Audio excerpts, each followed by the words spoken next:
जहाँ Monday to Thursday हमारा ध्यान पोजिशनल ट्रेडिंग की तरफ ज्यादा रहता है या इंट्राडेज की तरफ ज्यादा रहता है, फ्राइडेज को वो शिफ्ट होकर non directional weekend theta decay की तरफ फोकस चला जाता है. So what we try to do on Fridays is to capture if we can have some sort of a short volatility strategy, जहां पर हमारे पास एक कैप्चर हम कर पाए थीटा डीके को over the weekend. What we do is through a very systematic approach कि अब हम ऐसा नहीं करते कि अगर ऊपर का दिख रहा है तो हम नीचे का पुट बेच देते हैं, या फिर अगर ट्रेंड नीचे का है तो हम ऊपर का कॉल बेच देते हैं या कॉल स्प्रेड बेच देते हैं. हम उस तरीके से जनरली नहीं करते हैं. What we try to get is कि अगर हमारे पास एक्सपेक्टेड है कि एक इस वीकेंड कुछ एक नोन इवेंट नहीं है and market is probably sideways, then how we can capture the theta decay. So what we are going ahead with right now is an approach for the weekend trading strategy which we can do it on primarily Fridays को आप any time of the day कर सकते हो. The main objective is to capture the theta decay over the weekend. The first and foremost part of this strategy is कि हमारे पास weekend में कोई known event नहीं होना चाहिए. सो अगर कुछ फेड का मीट है which is on Friday evening, या हमारे पास कुछ अर्ली मॉर्निंग का कुछ भी बैंक ऑफ जापान का है कुछ which is due,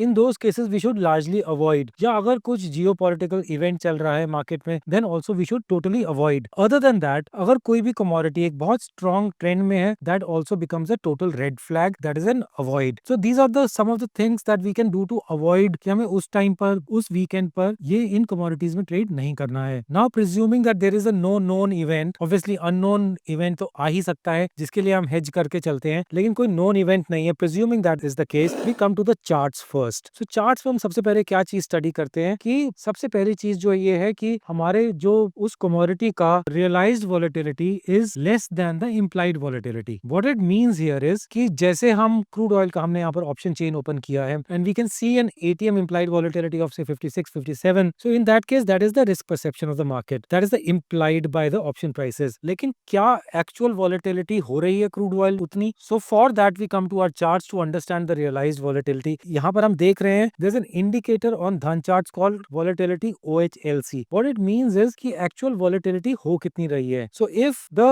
implied is more than the realized, that means there is a variance risk premium. Market उसका extra risk premium price in कर रही है, and which we can have through our vega decay, through our theta decay, in case that risk does not play out. Now what if that risk plays out? What if there is an actual risk which we don't know, which the market knows, which someone knows? So if that plays out, then we go wrong. तो obviously हमें hedges बचा लेते हैं. लेकिन अगर वो play out नहीं होता है, तो in that case we can always capture the theta decay or the vega decay. So this is where we can place our option trading strategy. So this is the first part of it, that the implied volatility which we see on options trader on the top left has to be more than the realized volatility for us to have the base case कि हम यहाँ पर इस trade को कर सकते हैं. So that is the first part of it कि हमने ये देख लिया कि implied is greater than realized. Second part ये भी है कि हमारे पास कोई known event नहीं है. Third important factor आ जाता है, जो commodity है वो strong directional move में तो नहीं है. So for instance अगर हम ADX चेक करते हैं, तो अगर हमें ADX आइडिया दे देता है कि अगर वो strong directional move है कि नहीं. So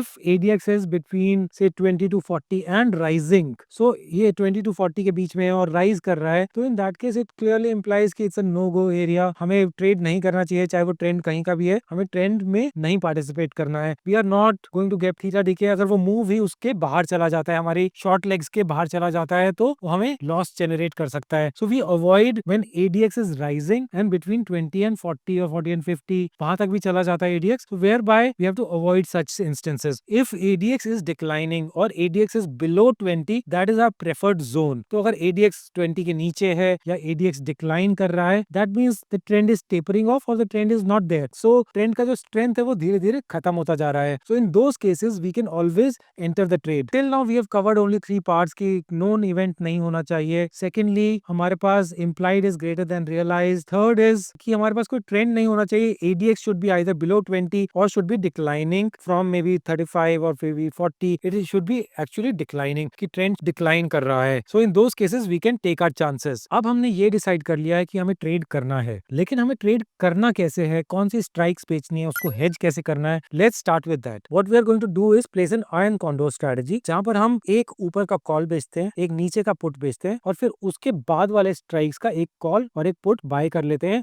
as hedges. So iron condor strategy हम place करेंगे, but before that which strikes to sell first? So basically what we are going to do is sell a strangle and buy the hedges. जैसे हम यहाँ पर crude oil के option chain में देख रहे हैं that the ATM option ATM straddle is priced at around around say 74, 75. तो in that case what we'll do is come with the mechanics कि हमें कौन से strike sell करने based on ATM straddle price. The formula is this कि जो भी ATM straddle का जो भी price होता है हम उसको 1.25 से multiply करते हैं और उससे हमारे पास +1 standard deviation और -1 standard deviation का एक नंबर आ जाता है. हमने multiply किया, suppose approximately आ गया हमारे पास नंबर 600. So 600 अगर इस समय crude oil चल रहा है approximately से 5800 तो हमें +600 that is 6400 strike का एक call बेचना है और 5200 strike का एक put बेचना है. So we get a 600 number which is the 1 standard deviation. So we sell one call 5800 plus 600 and one put 5800 minus 600. उसका एक हमने एक strangle बेच दिया 6400 और 5200 का. And then along with that we buy one strike above that and below the put strike we buy our hedges in case things go wrong. जो भी market pricing कर रहा है in case that works out, so at least we should not be caught on the wrong foot with our naked shorts of options. Naked option short में बहुत ज्यादा extensive losses हो सकते हैं. For instance अगर आप यहाँ पर इसको check भी करो in case we go with the only the straddle shorts, our losses can be unlimited. So हमें unlimited loss वाला scenario नहीं देखना है जो हमने commodities में देखा है. 15-20% gaps are possible. Crude oil में तो negative भी जा चुका है. So हमें वो वाले chances नहीं लेने हैं जो हमारा पूरा अकाउंट ही खत्म कर दें या फिर इन केस अकाउंट ना खत्म करें तो एटलीस्ट 3-4 महीने का भी लॉस दे दे तो even that is a major bump in our trading accounts, in our trading P&L performance. तो हमें वो सब इंस्टेंसेस को अवॉइड करने के लिए हमेशा अपने ट्रेड्स को हेज करके रखना चाहिए. जो हमारे वीकेंड वाले ट्रेड्स हैं हमारा ऑब्जेक्टिव है if things nothing moves we should get the theta decay. जो हमारे ऑप्शंस में जो एम्बेडेड होता है थीटा उसका हमें बस 2 दिन का थीटा डीके चाहिए होता है for the Friday to Monday provided nothing moves. So theta works out in our favour only in that case. Similarly ये हम नेचुरल गैस के ऑप्शन प्राइसेस चेक कर रहे हैं. एटीएम स्ट्रैडल इज अराउंड 60 तो अगर हम उसको 1.25 से मल्टीप्लाई करते हैं it's about 75. When we place the option strategy when the price current prices है 314 315 तो हम -75 प्लस 75 करके हमने एक ऑप्शन स्ट्रेटजी एक आयरन कॉन्डोर प्लेस कर दिया है which is not very clearly visible on our payoff chart but you can just see that how we have placed the option strategy here or the iron condor here. So the method remains the same. We first look at the ATM straddle, we multiply it by 1.25 and then plus of that much from the ATM price we sell the call and minus we reduce that amount and we sell the put and we also then hedge it with the next strikes with one strike below and one strike above. So this way we place our iron condor strategies for weekend theta decay and there is a very systematic approach to it. First of all we should know that there is no known event, then we should be able to find that implied is greater than realized. The second part is we should know ADX is either below 20 or even if it is above 20 it's at least declining. Then we come to the option chain, we look at the ATM straddle price, we multiply it by 1.25, we get our 1 standard deviation. 1 standard deviation above and 1 standard deviation below, we sell our calls and puts and then we hedge it. So this is the entire mechanics of capturing the weekend theta decay on Friday evenings. Keep watching Commodities by Dhan. Thank you so much. Investments in the securities market are subject to market risk. Read all the related documents carefully before investing.